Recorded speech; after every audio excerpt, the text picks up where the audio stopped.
चाहता हूं और बड़ी संवेदना के साथ आपके माध्यम से इस देश के 130 करोड़ लोगों के सामने मणिपुर की हालिया हिंसा क्यों हुई है और क्या चल रहा है और सरकार ने क्या उपाय किए ये भी बताना चाहता हूं। मान्यवर, मैं पास्ट में मणिपुर में क्या हुआ ये भी बताऊंगा। अब मैं जब बताऊंगा तब ये कहेंगे कि पुरानी बातों को हमें सुनाने के लिए कह रहे हो।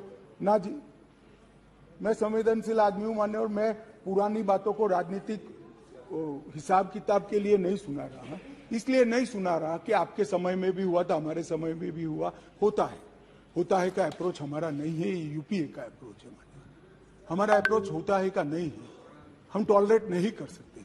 मैं पुरानी हिंसाओं को इसलिए बताना चाहता हूं कि मणिपुर की नस्लीय हिंसाओं के स्वभाव को जनता ने जानना पड़ेगा। नस्लीय हिंसा मणिपुर में जब जब होती है तब किस प्रकार से होती है वो भी जानना पड़ेगा। इसलिए मैं पुरानी हिंसाओं को भी रखूंगा। आपके मन में ये भ्रांति न हो, ये सवाल ना आए कि पुराना क्यों बता रहे। मान्यवर, 6 साल से करीब 6.5 साल से मणिपुर में भारतीय जनता पार्टी की सरकार है। मणिपुर में भारतीय जनता पार्टी सरकार बनी तब से 3 मई तक एक भी दिन कर्फ्यू नहीं डालना पड़ा। मैं मेरी बात आग्रह के साथ कहना चाहता हूं। मणिपुर में भारतीय जनता पार्टी की सरकार के 6 साल पूरे हो गए। 6 साल में मणिपुर में एक भी दिन कर्फ्यू नहीं डालना पड़ा। मणिपुर के अंदर एक भी दिन बंद नहीं रहा। मणिपुर के अंदर एक भी दिन ब्लॉकेड नहीं हुआ और उग्रवादी हिंसा लगभग समाप्त हो गई। ये 6 साल का भारतीय जनता पार्टी के शासन का इतिहास था। 2021 में हमारे देश की पड़ोस में म्यांमार में सत्ता परिवर्तन हुआ और म्यांमार में वहां पर मिलिट्री का शासन आया, डेमोक्रेटिक सरकार गिर गई और वहां पर एक कुकी डेमोक्रेटिक फ्रंट है, इसने लोकतंत्र के लिए आंदोलन चालू करा।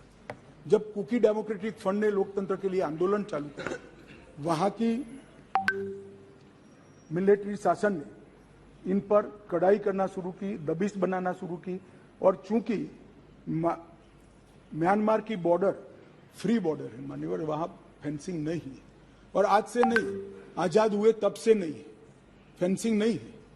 तो बहुत बड़ी मात्रा में मिजोरम और मणिपुर के अंदर कुकी भाइयों का वहां शरणार्थी नाते यहां आना शुरू हुआ। मैं इसलिए कहना चाहता हूं मान्यवर, क्योंकि उनका झगड़ा मणिपुर की मिलिट्री से था और दबिश शुरू हुई इसलिए आया। अरे म्यांमार की मिलिट्री से था और दबिश शुरू हुई इसलिए वो यहां पर आए। मान्यवर, हजारों की संख्या में कुकीज आदिवासी भाई यहां आना शुरू हो गए और परिवार बसने लगे। कहां बसेंगे? तो जंगल में बसने लगे और एक प्रकार से मणिपुर के बाकी हिस्सों में एक असुरक्षा की भावना हुई कि हमारी जनसांख्यिकी बदल जाएगी। हमने उसको देखा। उसी वक्त मान्यवर हमने गृह मंत्रालय में 2022 में निर्णय किया कि अब ये बॉर्डर को खुला नहीं कर सकते, बॉर्डर बनानी पड़ेगी, फेंसिंग करनी पड़ेगी। हमने 10 किलोमीटर फेंसिंग पूरी कर दी है, 60 किलोमीटर का काम चालू है और 600 किलोमीटर का सर्वे चालू है। आपने 2014 तक कभी फेंसिंग नहीं की। हमने दूरंदेशी से 30 में दंगे हुए, 21 में ही फेंसिंग का काम शुरू कर दिया था। 10 किलोमीटर ट्रायल फेंसिंग बन चुकी है, 60 किलोमीटर का काम चालू है और 600 किलोमीटर का सर्वे बाकी, जिससे ये घुसपैठ को रोका जा सके। फिर एक अनरेस्ट खड़ा होने लगा क्योंकि वहां जनसांख्यिकी बहुत निर्णायक होती है मान्यवर। घाटी में कुकी भाई रहते हैं, पहाड़ पर ट्राइबल भाई रहते हैं, तो उनके घाटी में मतई रहते हैं और पहाड़ पर कुकी और नागा ट्राइबल भाई रहते हैं। तो एक जनसांख्यिकी के बदलाव का बड़ा दबाव रहता है कि हमारी संख्या, हम अल्पमत में आ जाएंगे। तो इसके लिए हमने लगभग जनवरी महीने से हमने वहां पर जितने भी शरणार्थी आए थे उनको एक परिचय पत्रक देने की शुरुआत की। उनका थंब इम्प्रेशन लिया, आई इम्प्रेशन लिया और थंब इम्प्रेशन और आई इम्प्रेशन को वोटर लिस्ट और आधार कार्ड के नेगेटिव लिस्ट में डालने का काम किया। ऐसा नहीं है मान्यवर कि यहाँ गृह मंत्रालय के कंट्रोल रूम में कोई आंख मूंद कर हुआ। 2023 में दंगा हुआ, 21 में हमने फेंसिंग चालू करी, 22 में 22 में हमने फेंसिंग चालू करी और 23 की शुरुआत में हमने थंब इंप्रेशन और आई इंप्रेशन लेने की शुरुआत की और उसको भारत के वोटर लिस्ट और आधार के नेगेटिव लिस्ट में डालने की। फिर भी ये जिस प्रकार से संख्या बढ़ती गई, एक असुरक्षा की भावना मतई लोगों में फैलती गई। मान्यवर, ये जो वहां पर एक फ्री रेजिम है, नेपाल की तरह वहां पासपोर्ट नहीं चाहिए। अब ये मत कहना है कि हमने क्यों नहीं करा, 1968 से करा हुआ है भाई।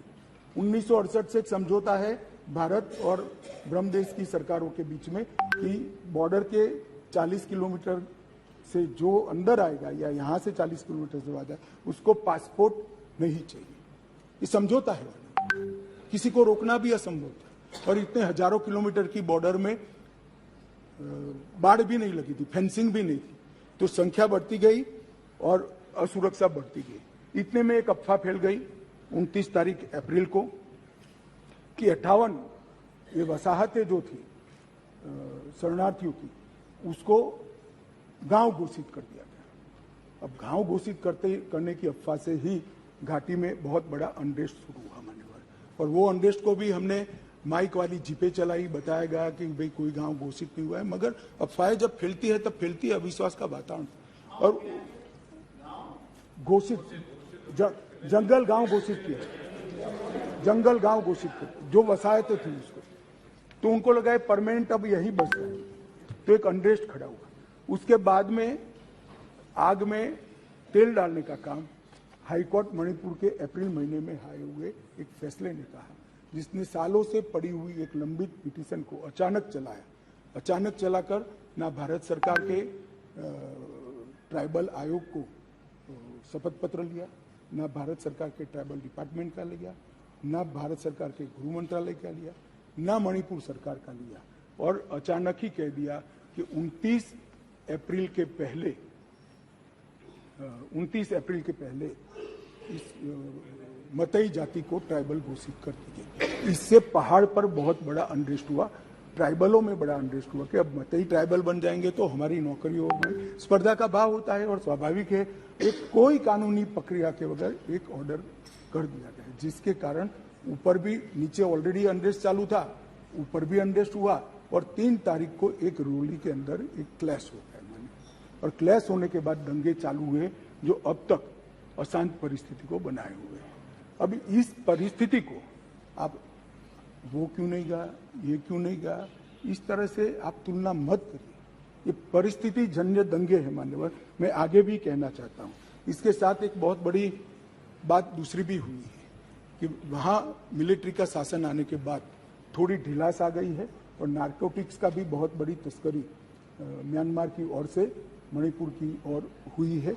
इसके व्यापार से भी बहुत बड़ा अनरेस्ट हुआ है।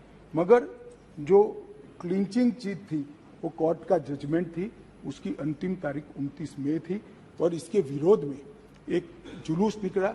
जुलूस में दोनों ग्रुपों के बीच में भिड़ंत हुई और देखते देखते घाटी में और पहाड़ पर दोनों जगह एक दूसरे पर हमले करना, हिंसा करना शुरू हो गया। मान्यवर, अब 2 सवाल हैं कि हिंसा शुरू करने के बाद क्या किया, मैं उस पर बाद में जाता हूँ। इतनी ही शांति से बताऊंगा, कोई जरा भी मन में, मैं कि कोई किसी चीज से भागना नहीं चाहता, भागना मेरा स्वभाव ही नहीं है भाई, मैं किसी भी चीज से भागना नहीं। मगर मणिपुर की नस्लीय हिंसाओं के इतिहास को समझना पड़ेगा। 1993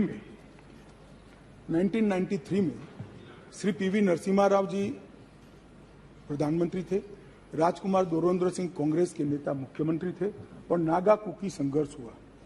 नागा कुकी भी नस्लीय हिंसा थी और उस वक्त 750 लोग मारे गए, 200 लोग घायल हुए, 45,000 लोग शरणार्थी थे, और 1.5 साल तक ये हिंसा अविरत रूप से चलती रही। अब ये कहते हैं प्रधानमंत्री जी क्यों नहीं बोले, भाई 700 लोग मारे गए थे, 200 लोग घायल हुए, 45,000 लोग शरणार्थी बने। आपको मालूम है जवाब किसने दिया मान्यवर? इनको मालूम है जवाब किसने दिया? MOS राजेश पायलट। और ये मुझे नहीं बोलने देते मान्यवर। इतनी जघन्य घटना हुई, भारत सरकार से किसी ने मुलाकात की क्या था? ट्राइबल मिनिस्टर गया ना जी, समाज कल्याण विभाग के मंत्री गए? ना जी। होम मिनिस्टर का question does not arise. MOS गए? ना जी। और ये पूछते हैं हमें कि प्रधानमंत्री क्यों नहीं गए? अरे भाई, आप जरा देखिए कि नस्ले हिंसाओं का इतिहास मैं पूरा बताता हूं उनके सब, मुझे जल्दबाजी नहीं है, बड़ा महत्वपूर्ण मुद्दा है।